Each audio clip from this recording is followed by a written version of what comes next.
Tanggal 27 Februari tahun 1945.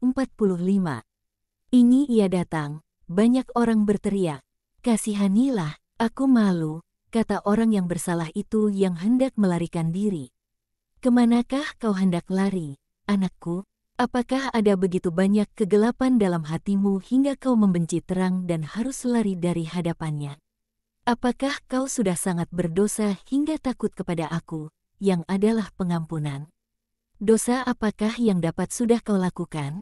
Bahkan jika kau sudah membunuh Allah, tidak sepatutnya kau takut jika kau sungguh bertobat. Janganlah menangis, atau datanglah, kita akan menangis bersama."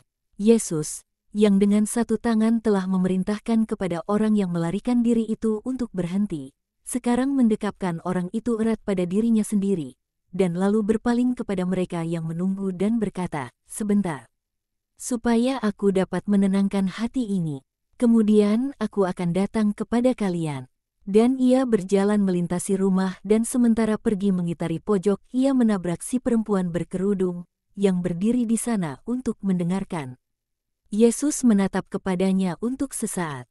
Lalu ia berjalan beberapa langkah lagi dan berhenti. "Apakah yang sudah kau lakukan, nak?" Laki-laki itu jatuh berlutut. Ia berumur sekitar 50 tahun. Wajahnya dirusakkan oleh banyak hawa nafsu dan suatu siksa rahasia. Ia merentangkan kedua tangannya dan berteriak, "Aku membunuh ibuku dan saudara laki-lakiku demi mendapatkan seluruh warisan ayahku dan menikmatinya bersama para perempuan. Aku tak lagi punya damai. Makananku, darah, tidurku, mimpi buruk, kesenanganku, dalam pangkuan para perempuan." Dalam teriak mesum mereka, aku merasakan tubuh dingin ibuku yang sudah mati dan aku mendengar kertak kematian saudaraku yang mati diracun. Terkutuklah para perempuan penghibur, mereka adalah ular berbisa, Medusae, kehancuranku. Jangan mengutuk, aku tidak mengutukmu. Tidakkah engkau mengutukku? Tidak, aku menangis dan aku menimpakan dosamu atasku. Betapa berat, mematahkan lengan-lengan dan tungkai-tungkaiku. Tapi aku mendekapnya demi membakarnya untukmu, dan aku memberimu pengampunan. Ya, aku mengampunimu dari dosamu yang besar.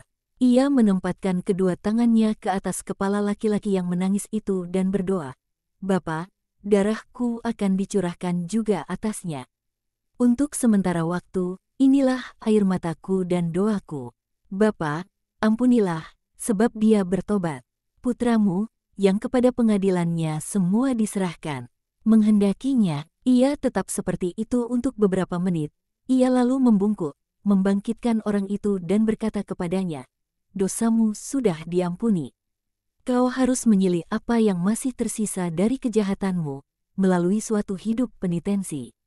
Allah telah mengampuni aku, dan ibuku, dan saudaraku. Apa yang diampuni Allah, diampuni semua orang. Pergilah dan jangan berbuat dosa lagi."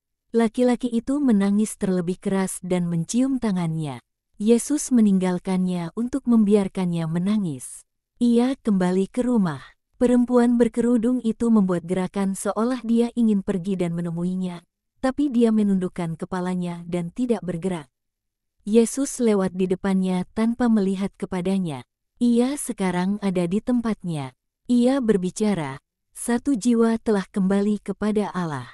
Diberkatilah kemahakuasaannya yang merenggut dari perangkap setan jiwa-jiwa yang ia ciptakan dan membawanya kembali ke jalan ke surga.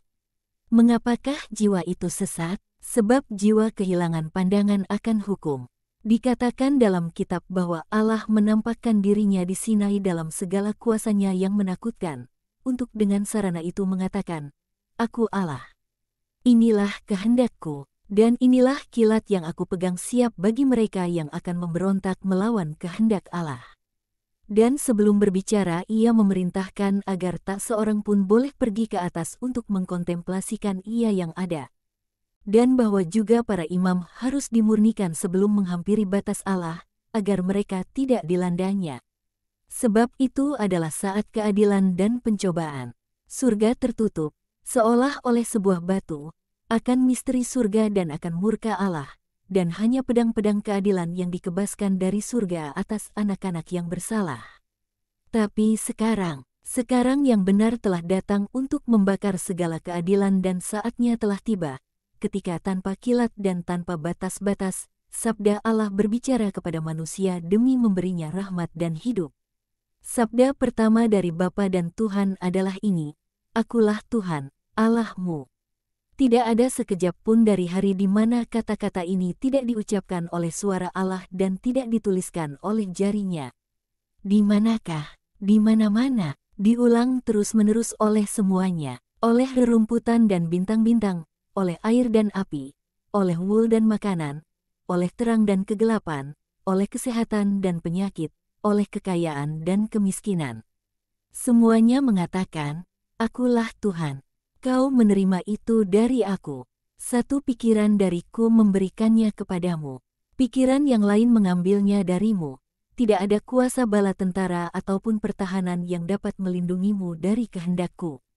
Kata-kata itu berteriak dalam suara angin, ia bernyanyi dalam gelegak air, ia menebarkan aroma pada bunga-bunga yang harum mewangi, ia dipahatkan pada puncak-puncak gunung, dan ia berbisik, berbicara, memanggil, berteriak dalam nurani, Akulah Tuhan, Allahmu. Jangan pernah lupa itu, jangan menutup matamu, telingamu, jangan mencekik suara batinmu, supaya kau jangan mendengar kata-kata itu. Bagaimanapun perkataan itu tinggal tetap dan saatnya akan tiba ketika perkataan itu akan dituliskan oleh jemari murka Allah pada tembok-tembok aula-aula perjamuan atau pada gelombang-gelombang laut yang menggelora, atau pada bibir-bibir seorang kanak-kanak yang tersenyum, atau pada wajah pucat seorang lanjut usia yang diambang ajal, pada mawar yang harum baunya atau pada sebuah makam berbau busuk. Saatnya akan tiba ketika dalam pesta pora anggur dan kesenangan, dalam kesibukan kerja, dalam istirahat malam, kala berjalan seorang diri, perkataan itu akan mengangkat suaranya dan mengatakan, Akulah Tuhan, Allahmu, dan bukan daging yang kau cium dengan sangat bergairah, dan bukan makanan yang kau lahap dengan sangat rakus, dan bukan emas yang kau timbun dengan sangat tamak, dan bukan tempat tidur di mana kau bermalasan, dan bukan kebisuan, atau kesendirian, atau tidur yang dapat membungkamnya. Akulah Tuhan, Allahmu, adalah teman yang tidak akan meninggalkanmu, tamu yang tak dapat kau usir. Apakah kau baik? Maka tamu dan teman adalah seorang sahabat karib. Apakah kau jahat dan bersalah? Maka tamu dan teman menjadi raja yang murka dan tidak memberi damai. Tapi ia tidak meninggalkanmu. Perpisahan dari Allah diberikan hanya kepada jiwa-jiwa terkutuk. Tapi perpisahan adalah siksa aniaya mereka yang tak dapat diredakan dan abadi. Akulah Tuhan, Allahmu, dan ia menambahkan, yang membawa engkau keluar dari tanah Mesir. Dari tempat perbudakan. Oh, ia sungguh baru saja mengatakannya.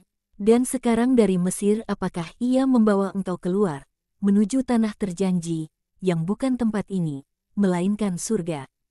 Kerajaan Allah yang abadi, di mana tidak ada lapar ataupun haus, dingin ataupun maut, tapi semuanya akan memancarkan sukacita dan damai dan setiap jiwa akan penuh dengan damai dan sukacita. Ia sekarang membebaskan kalian dari perbudakan yang sesungguhnya. Inilah penebus, inilah aku, setiap penguasa yang adalah manusia akan mati. Dan melalui kematiannya para budak akan dibebaskan.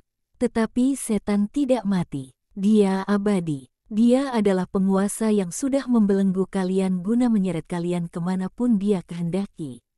Kalian adalah orang-orang berdosa dan dosa adalah rantai dengan mana setan membelenggu kalian. Aku telah datang untuk memutuskan rantai. Aku datang dalam nama Bapa dan sebab aku ingin datang. Oleh karenanya, janji yang tidak dipahami sekarang digenapi. Aku membawa engkau keluar dari tanah Mesir, dari tempat perbudakan. Ini sekarang tengah digenapi secara rohani. Tuhan Allahmu membawa kalian keluar dari tanah berhala yang membujuk rayu orang tua pertama. Ia membebaskan kalian dari perbudakan dosa.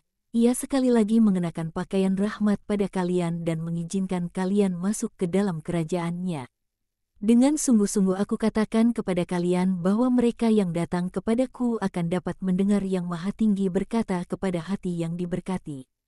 Dalam suara lembut kebapaan, Akulah Tuhan, Allahmu dan aku menarikmu kepadaku, bebas dan bahagia. Mari, palingkanlah hati dan wajah kalian, doa-doa dan kehendak kalian kepada Allah.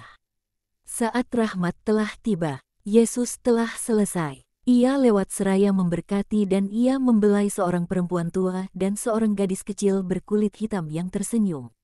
Sembuhkan aku, Guru, aku sangat menderita, kata seorang laki-laki yang terjangkit gangren. Pertama-tama jiwamu, lakukan penitensi, baptislah aku seperti yang dilakukan Yohanes. Aku tak dapat pergi kepadanya, aku tidak sehat, marilah. Yesus turun ke arah sungai, yang ada di sisi lain dari dua padang rumput yang sangat luas dan tersembunyi oleh sebuah hutan. Ia menanggalkan sandalnya dan begitu juga laki-laki yang telah menyeret dirinya ke sana di atas tongkat bantu jalan. Mereka turun ke tepian sungai dan Yesus, dengan menangkupkan kedua tangannya, mencurahkan air ke atas kepala laki-laki itu, yang masuk ke dalam air hingga separuh tulang keringnya. Lepaskan perban-perbanmu, sekarang. Yesus berkata kepadanya sementara kembali naik ke jalan. Orang itu patuh, kakinya sudah sembuh. Halayak ramai berteriak takjub. Juga aku, baptis aku juga, teriak orang banyak. Yesus, yang sudah separuh perjalanan menyusuri jalan, berbalik, besok. Pergilah sekarang dan jadilah baik. Damai sertamu. Semuanya pun berakhir dan Yesus kembali ke rumah, ke dapur yang gelap meski saat itu baru awal siang hari. Para murid berkumpul sekelilingnya. Petrus bertanya, "Ada apa dengan orang yang engkau bawa ke belakang rumah? Dia perlu dimurnikan, tapi dia tidak kembali dan dia tidak di sana minta dibaptis. Dia pergi ke tempat aku menyuruhnya pergi." "Kemana?" "Untuk menyilih." "Petrus, di penjara." "Tidak, untuk melakukan penitensi sepanjang hidupnya." "Tidakkah orang dimurnikan dengan air? Juga air mata adalah air." "Itu benar. Sekarang setelah engkau mengerjakan suatu mukjizat, aku bertanya-tanya berapa banyak orang yang akan datang. Hari ini jumlah mereka sudah 2 kali lipat. Ya, jika aku harus melakukan semuanya, aku tidak akan dapat. Kalian akan membaptis. Pertama, 1 pada 1 waktu, lalu 2, 3, lalu banyak. Dan aku akan berkhotbah dan menyembuhkan orang-orang sakit dan orang-orang berdosa. Kami membaptis, oh, aku tidak layak, bebaskan aku, Tuhan, dari misi itu. Aku yang perlu dibaptis." Petrus berlutut memohon. Tapi Yesus membungkuk dan berkata, "Kau akan menjadi yang paling pertama membaptis. Mulai besok." "Tidak, Tuhan. Bagaimanakah aku dapat melakukan itu jika aku lebih hitam dari cerobong asap itu?" Yesus tersenyum atas kerendahan hati tulus rasulnya yang berlutut dengan lututnya pada lututnya sendiri, di atas mana dia telah menempatkan tangan-tangan nelayannya yang besar dan kokoh. Ia lalu mencium Petrus pada dahinya, tepat di bawah rambut kasar ikalnya yang abu-abu. "Ini, aku membaptismu dengan sebuah ciuman. Apakah kau bahagia? Aku akan berbuat dosa lagi demi mendapatkan ciuman lagi." "Tidak, kau tidak boleh memperolok Allah dengan mengambil keuntungan dari anugerah-anugerahnya. Tidakkah engkau memberikan sebuah ciuman juga untukku? Aku berdosa juga," kata Iskariot.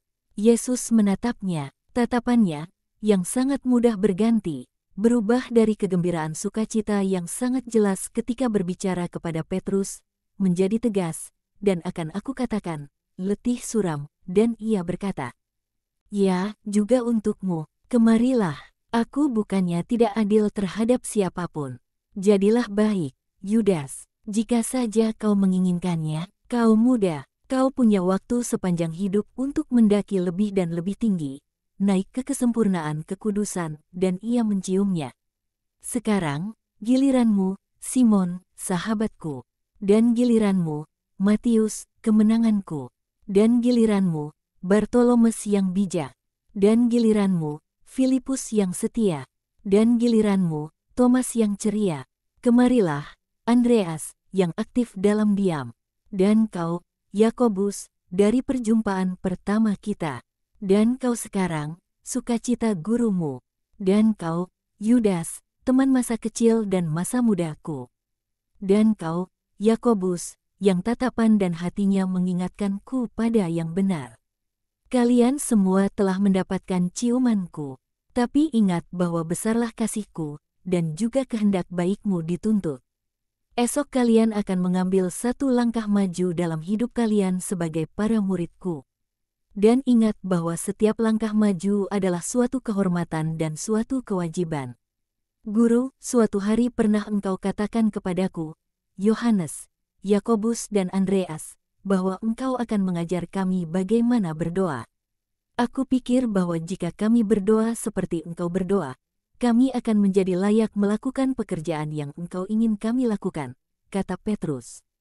Juga pada waktu itu aku menjawabmu, apabila kalian sudah cukup terbentuk, aku akan mengajarkan kepada kalian doa yang mulia. Memberikan pada kalian doaku. Tapi bahkan doa itu akan bukan apa-apa jika kalian memanjatkannya hanya dengan bibirmu. Untuk sementara waktu, naiklah kepada Allah dengan jiwamu dan kehendakmu. Doa adalah suatu karunia yang Allah anugerahkan kepada manusia dan manusia itu menghadiahkannya kepada Allah. Apa, kami masih belum layak berdoa? Segenap Israel berdoa, kata Iskariot. Ya, Yudas, tapi dari perbuatan-perbuatannya, kau dapat melihat bagaimana Israel berdoa. Aku tidak ingin menjadikan kalian pengkhianat. Barang siapa berdoa dengan sikap lahiriah, sementara batiniahnya melawan yang baik, adalah seorang pengkhianat. Dan kapankah engkau akan membuat kami melakukan mukjizat-mukjizat? Tanya Yudas lagi. Kita, mukjizat-mukjizat, kerahiman abadi, dan meski begitu, kita tidak minum apapun selain air. Mukjizat-mukjizat kita, bocah, apa kau sudah gila? Petrus gempar, ketakutan dan marah sekali. Ia mengatakannya kepada kita, di Yudea. Bukankah engkau mengatakannya? Ya, benar, aku mengatakannya, dan kalian akan melakukannya. Tapi selama masih ada terlalu banyak daging dalam diri kalian, kalian tidak akan melakukan mukjizat. Kami akan berpuasa, kata Iskariot. Tak ada gunanya. Dengan daging yang aku maksudkan adalah hasrat nafsu yang rusak, keinginan yang 3 kali lipat dan sederetan kejahatan yang mengikuti keinginan 3 kali lipat yang menipu itu. Seperti anak-anak dari suatu persatuan kotor seorang yang beristri 2, kesombongan pikiran memberikan kelahiran, melalui kerakusan daging dan kuasa, bagi semua kejahatan yang ada dalam diri manusia dan dalam dunia. Untuk engkau kami telah meninggalkan segalanya, jawab Yudas. Tapi tidak diri kalian sendiri. Jadi, apakah kami harus mati? Kami mau melakukannya agar dapat bersamamu. Setidaknya aku mau. Tidak, aku tidak meminta kematian jasmanimu. Aku ingin kebinatangan dan satanisme mati dalam dirimu, dan mereka tidak mati sepanjang daging dipuaskan dan kemunafikan, kesombongan, kemarahan, keangkuhan, kerakusan, ketamakan, kemalasan ada dalam dirimu. Kami adalah orang-orang yang sangat berdosa dekat engkau, yang sangat kudus, bisik Bartolomes. Dan ia senantiasa begitu kudus. Kami tahu, maklum sepupunya, Yakobus. Ia tahu seperti apa kita. Oleh karenanya janganlah kita berkecil hati. Kita hanya harus mengatakan, berilah kami dari hari ke hari kekuatan untuk melayani engkau.